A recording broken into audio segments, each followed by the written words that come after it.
Broadcasting live on YouTube, Facebook, and X. Here's your host, Andrew Romanella. Okay? Like, just get the hell out of here. Nobody cares what you think if you're not a Mets fan.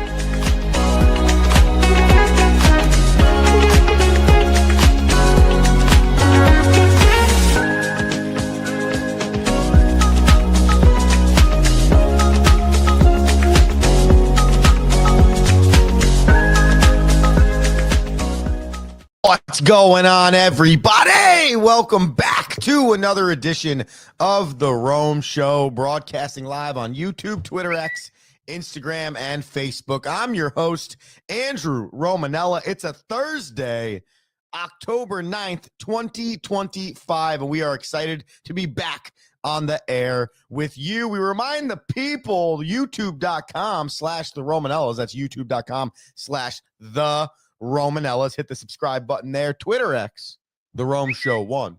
That's The Rome Show, then the number 1. And, of course, Facebook, The Rome Show. Simply just The Rome Show. The New York Yankees were eliminated from playoff contention last night. And I am here to tell you, Yankees fans, that you do not have an Aaron Judge problem. Heck, you might not even have an Aaron Boone issue. There's no problems with the Aarons in the Bronx. We'll get to that in a minute. Toronto moves on for the first time in roughly 9 years. So exciting for the Blue Jays fan. The Cubs, they stay alive. The Phillies, they stay alive. And the Tigers, they stay alive. So 3 of 4 teams facing elimination yesterday stayed alive. We'll give you all the information on Major League Baseball's divisional series. Thursday night football tonight, and it is a good one, regardless of how good or bad you think either of these teams are, when the Philadelphia Eagles and the New York Football Giants square off for an NFC East battle, especially to start week 6. It's going to be a good one. We're going to take you through Eagles versus Giants and give you our banana picks towards the end of the show. And finally, the National Hockey League dropped its puck last night. Yeah, they did. And we can talk a little bit about that. 4 more games last night. Or dropped the puck 2 nights ago. We weren't on yesterday. 4 more games last night, and I think every single team in the National Hockey League plays tonight, including the hometown New Jersey Devils. The hometown Rangers already suffered a loss. National Basketball Association starts up soon. We'll give you a little bit on that. So we have a really nice show planned for the people here on youtube.com/The Romanellas, on Twitter X, The Rome Show 1, on Instagram, The Rome Show 1. Need you to follow, need you to subscribe. That's the most important thing. Let's get to a little straight off the Rome here, talking the New York Yankees. Straight Off the Rome is brought to you by whatever business would like to sponsor. Straight Off the Rome is a weekly segment where Andrew gives you his thoughts on something that went on in the world. Very generalized practice, but a good time each week. If you want to sponsor Straight Off the Rome, head straight to your email and email theromeshow1@gmail.com. That's the Rome Show, then the number 1 at gmail.com. The Yankees lost last night, and they were eliminated from the postseason. And for another year that Aaron Judge is in pinstripes, we are going to have to go into the offseason, and we are going to have to discuss a not so satisfying postseason for the New York Yankees. But I am here to tell the Yankees fan, though you are not waking up this morning happy, though you are not waking up this morning and saying, wow, I feel really great about my team that was just eliminated at home in Game 4 of the ALDS against the Toronto Blue Jays team, though maybe a little bit better than the Yankees. Not really. Not enough to believe that if you were a Yankees fan and you got past the Red Sox, that you didn't believe, man, we really could make a run here. Much like last year, and have a chance at the Dodgers. And unfortunately, that's not the case. And you're waking up this morning, and there's some anger, there's some sadness, there's probably some frustration. You're feeling all those emotions. And I'm sure for 50% of this fan base, 60% of this fan base, a generalized large population of this fan base, they're going to call for Aaron Boone's head. Okay? And I'm not saying that that's 100% wrong. I'm also not saying that's 100% right. What I'm saying is when you have 5 players with 22 or more at bats in 7 games of the postseason, 5 players, 22 or more at bats, hitting under 214. Under 214.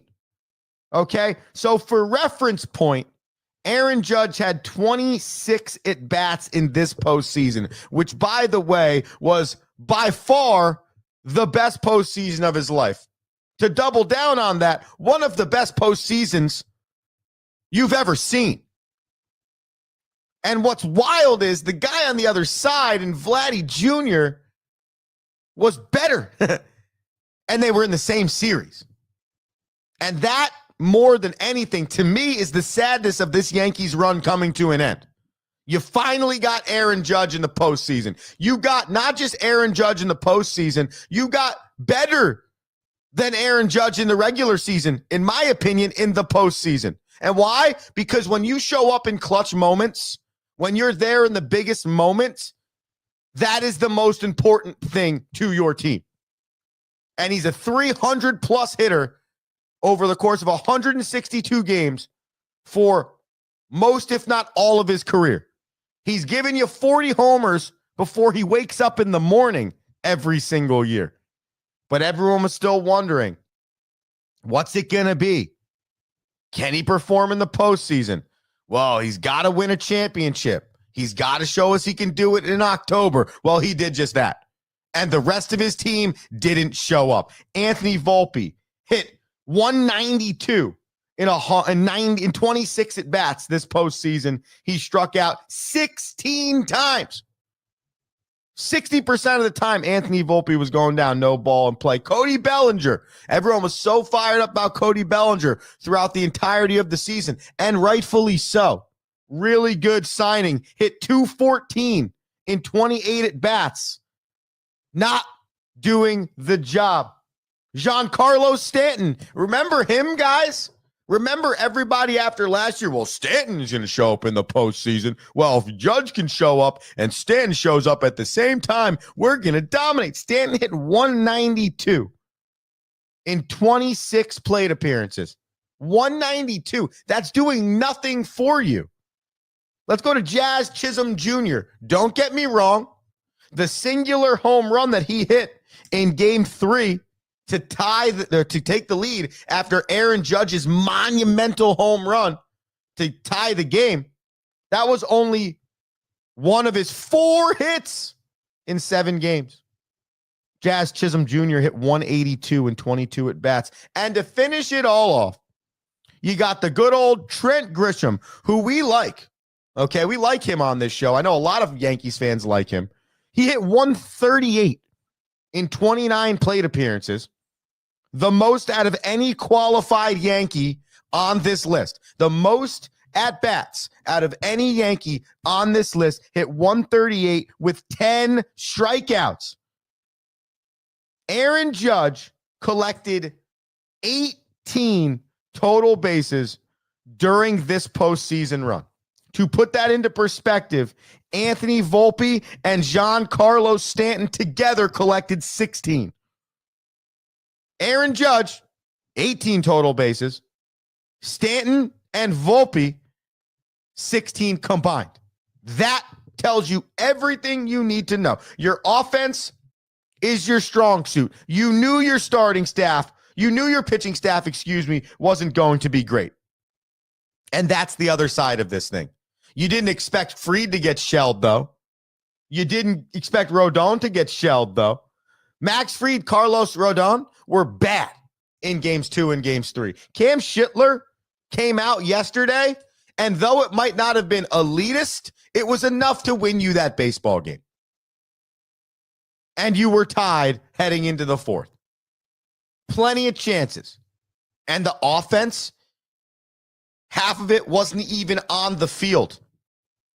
There was no offense from half the lineup, and there was no getting outs from half the pitching staff. That's not an Aaron Boone problem. That's not an Aaron Judge problem.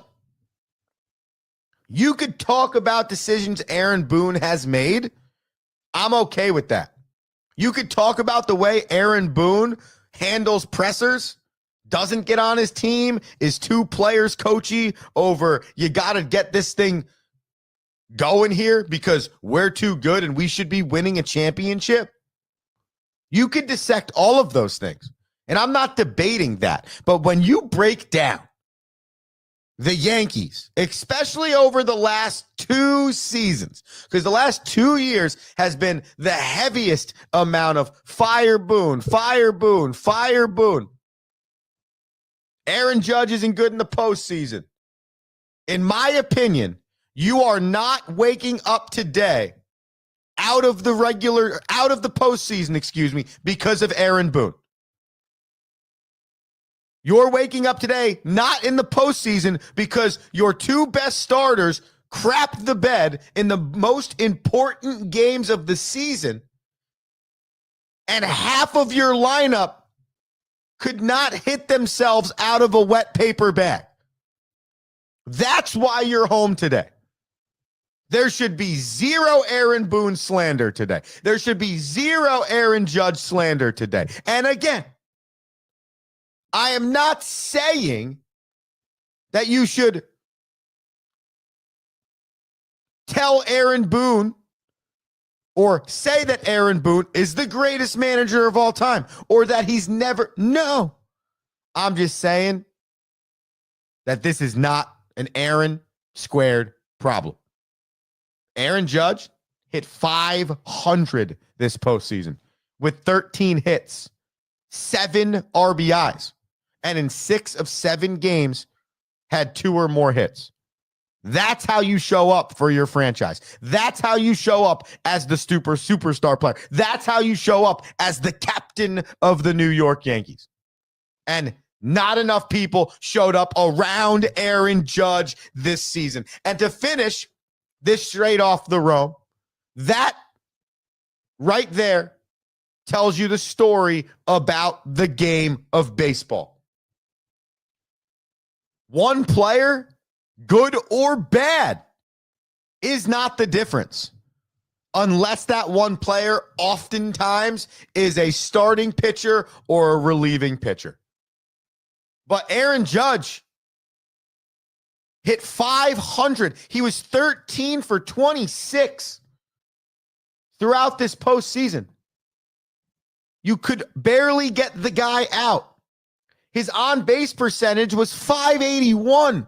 He was on base 58% of the time that he stepped to the dish. The rest of his team didn't show up. What's the third base situation? What's the shortstop situation? Heck, what's the second base situation? Is that the first baseman we want moving forward? I think Cody Bellinger, fine in left field. Aaron Judge, that's it. Like, what do we have here? Is Austin Wells our catcher? What are we doing here? Okay? Because I think it is time to look at the pieces around the Aaron Judge and say, is this it moving forward? Should we go get a Pete Alonso? Is there somebody else out there that can play the left side of the infield and be significantly better than what we have going on in Volpe and the combination of McMahon and Ahmed Rosario and before Jazz Chisholm. What is around our superstar? And can you just get your bullpen better? I think Rodon, that's a Fried. Hey, those things happen as a starter, but your bullpen cannot be this porous during the 2026 season. But I must finish by saying the same thing I said when I started. This is not an Aaron and an Aaron problem. You do not have an Aaron Boone problem right now, and you do not have an Aaron Judge problem. Your offense is atrocious during this 7-game stretch. Your starters were atrocious, -1 guy during this 7-game stretch. Your bullpen was semi-okay at best during this 7-game stretch. That is your problem, not Aaron Boone and Aaron Judge. You're listening to The Rome Show here. We broadcast live on youtube.com/The Romanellas, Twitter X, Instagram, Facebook, The Rome Show 1. In the other series, the Chicago Cubbies scored 4 runs in the first inning. Michael Busch's homer really got it kicked off there for the Cubbies. They defeated the Milwaukee Brewers last night to stay alive 4-3. Milwaukee did its best. Can we come back? Impersonation, but it ended in the 7th inning. They made it 4-3, and that was about it. Drew Pomeranz with the win for Chicago. Michael Busch hitting 300 in 7 games. And Nico Horner, who was really big again last night, scoring a run, having 2 hits for the Cubbies. He's their horse right now in the offense, hitting 391, 9 hits, 3 runs, and 2 RBIs. He's got a hit in 7 straight games. And in 23 at-bats this postseason, Nico Horner's only struck out 2 times. That is efficiency at the top of your lineup for the Cubbies. And that's what we're talking about. The conversation we just finished about the Bronx team, right there. Why are the Cubs, why were they able to actually show up yesterday? Well, because their offense showed up outside of just Nico Horner. Look at some of these numbers. Ian Happ's hit 95. 95 in the postseason. Carson Kelly hitting 200. Dansby Swanson hitting 200. Matt Shaw hitting 0. Like, you can't have those numbers and expect to be able to move on in the postseason. The Tigers, they scored 9 unanswered runs on the Seattle Mariners to stay alive. Cal Raleigh hits a ball in the 3rd inning to make it 3-0 Seattle. And you're thinking to yourself, okay, the Mariners are about to cruise here to a victory and the ALDS. And instead, 3 runs in the 5th for Detroit, 4 runs in the 6th, 7 total combined runs in the 5th and the 6th inning to come back and stay alive. A huge Javi Baez single to tie the game in the 5th. And then I believe it was a Green homer to take the lead in the 6th. And that's all the Tigers needed to continue moving forward. So that series now tied at 2 apiece. An all decisive game 5 on the docket. Finally, the Phillies 8, the Dodgers 2 last night behind 5 runs in the 8th inning from the Phillies. Now they were leading 3-1.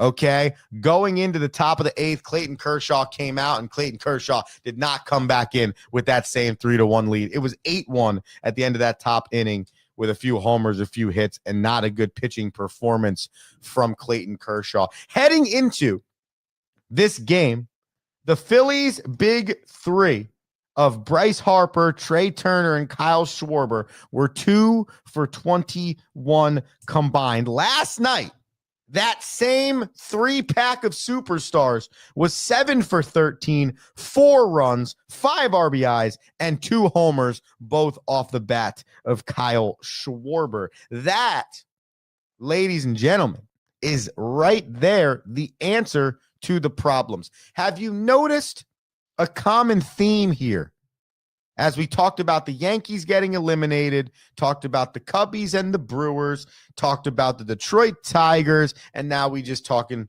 about the Dodgers and the Phillies. The players that you design your lineup around to show up have to show up. Have to. There's no Kyle Schwarber, Trey Turner, and Bryce Harper can take a night off for the Philadelphia Phillies. We have designed our entire team around you. So you must show up. So when they go a combined 2 for 21 over the course of the first 3 games, I don't care who you're playing. Doesn't matter who you're playing. You're playing the Dodgers. You're playing the Yankees from back in the day with Babe Ruth. You're playing either of the 3 World Series championship Giants team in 12, 14, or 16. It doesn't matter who you're playing. Your best players have to be your best players in the most important times. And last night, they were for the Philadelphia Phillies, and they were not for the Los Angeles Dodgers. Mookie Betts, Shohei Ohtani, and Teoscar Hernandez, the big 3 for the Dodgers, combined for a 2 for 13 last night. And both of those 2s came from Mookie Betts. By the way, Shohei Ohtani hitting 174 in this postseason. So tonight, you got the Philadelphia Phillies at the Dodgers. On the mound for the Phillies is Christopher Sanchez. On the mound for the Dodgers is Tyler Glasnow. And then the Brewers, they are at Chicago for game 4 tonight. You will wait one more day for game 5. Pitching matchups not yet released in this contest. That's your Major League Baseball postseason update for the people. We take a quick commercial break. We come back and we talk Thursday night football. The New York Football Giants host the defending Super Bowl champion Philadelphia Eagles, and we'll have that breakdown here for the people. Stick with us on The Rome Show. Back after this commercial break.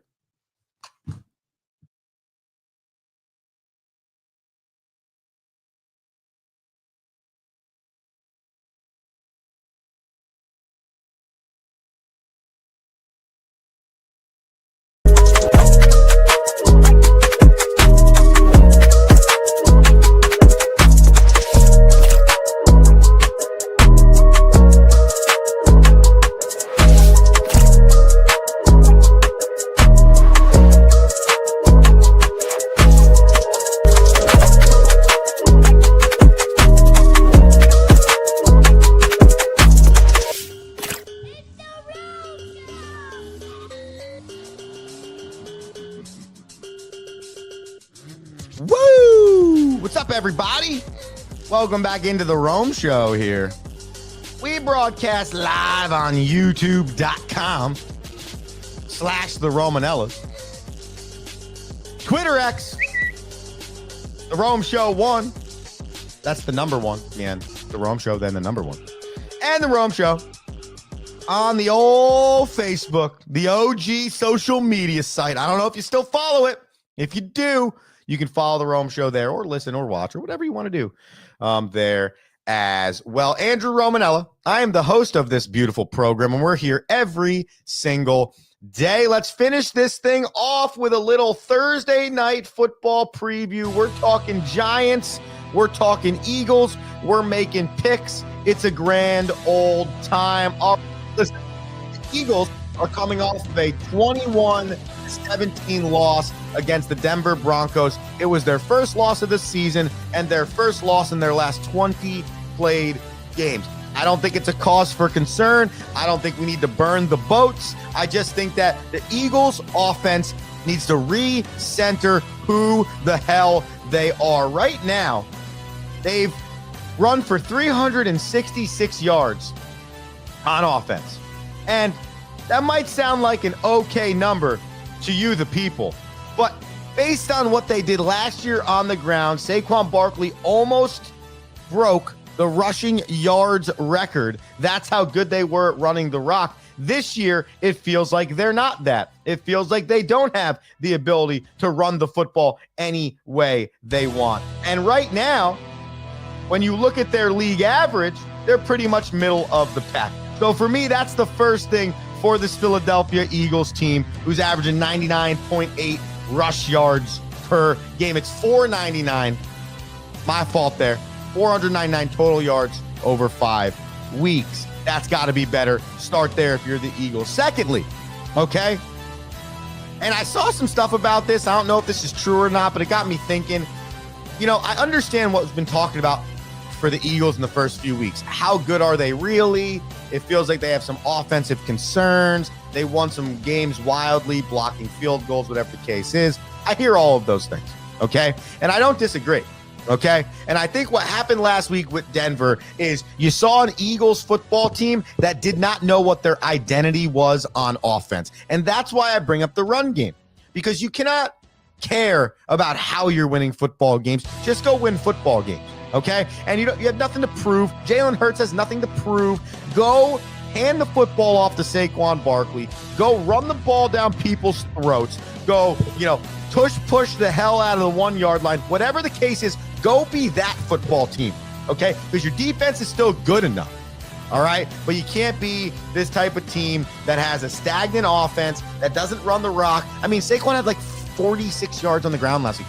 I understand the Denver Broncos should be pretty good and have a solid defense, but they're not that good, if you ask me. Right now, the Eagles, though, average 25.7 points per game. I think that's a little skewed. That right there is the problem, holding opponents to roughly 21 a game. If you're the Eagles, don't turn the football over and time of possession, and you find a way, I think, to beat this Giants team. On the flip side, the Giants are coming off of a 5-turnover loss against New Orleans, where it's only been a 2-game career for young quarterback Jackson Dart. However, those 5 turnovers, a lot of them were on him, and they weren't good. But that doesn't matter, because he's a young dude, and these things are going to happen. So if you're a Giants fan, I think I said this each of the last 2 weeks now, you're not necessarily looking for your team to go on a 9-game heater and compete in the postseason. You're just looking to see your young players get better, okay? And on top of that, the second part of this is this defense going to be as good as they're supposed to be? They're giving up 27.7 points per game. That's good for bottom 5 in the National Football League, and they're essentially the worst rushing team in the league, at least from my vantage point. Are we ever going to get pressure on the quarterback? So if I'm a Giants fan, I am less worried about the way that they lost to the Saints last weekend, and I'm more worried about can we take the next step if we're Jackson Dart?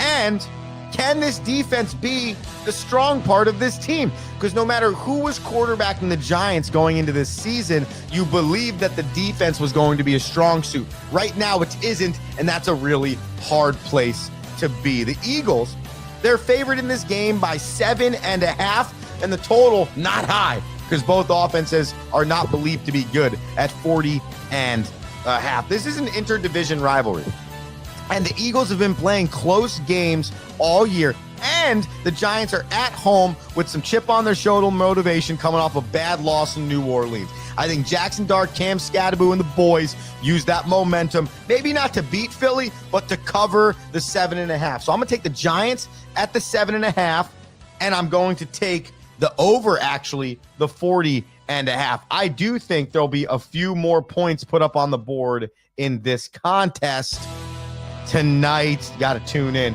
Should be a good one. By the way, National Hockey League started.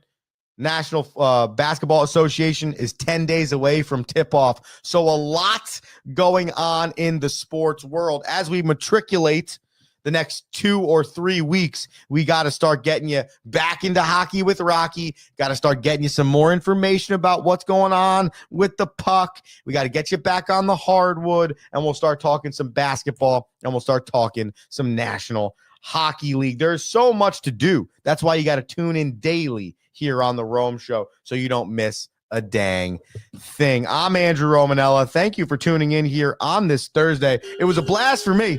I hope it was a blast for you have an electric day. Come back tomorrow morning for a Friday edition of the Rome Show, and I'll see you then. This is me signing off. Peace. Thank you for listening.